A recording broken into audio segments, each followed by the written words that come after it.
So as we know, the brain is largely a machine for communication between neurons, and it's a communication network.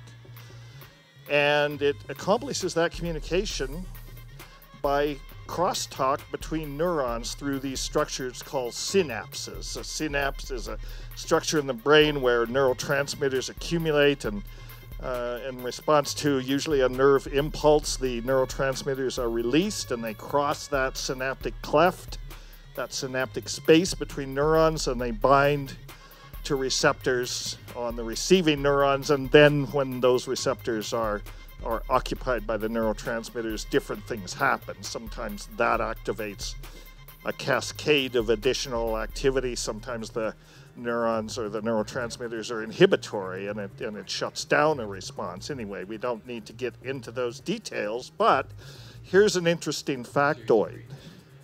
The number of synapses in an adult human brain is estimated to be between 100 and 500 trillion.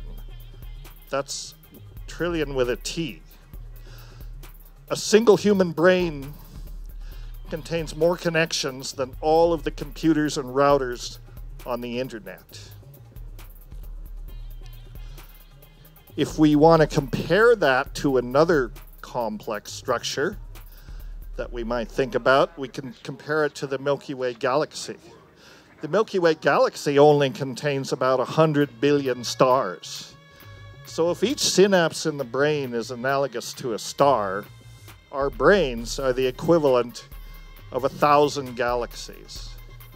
But if psychedelics are messenger molecules, what is the message that they are sending to us? Actually, various messages, I think. First and primarily, symbiosis, baby. Plants want to form symbioses with the human species.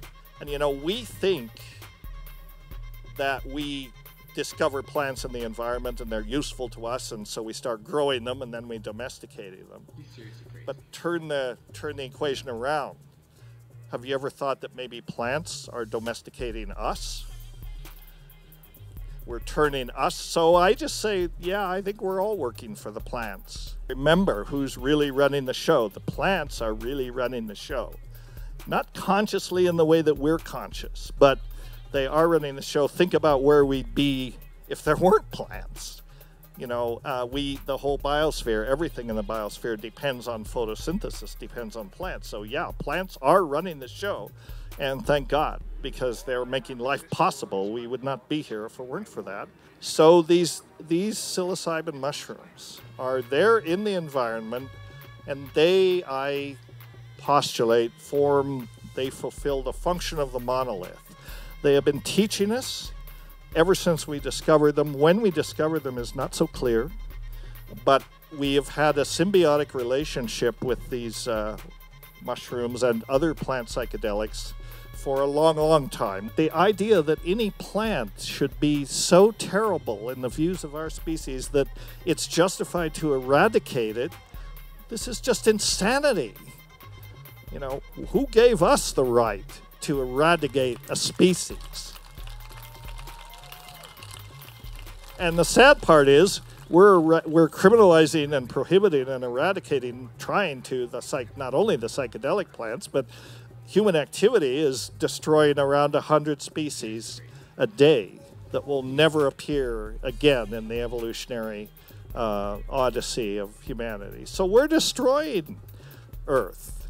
And it's pretty obvious that we are, and that's why we need to wake up, because this is no way to treat our mother. And the Earth is our mother.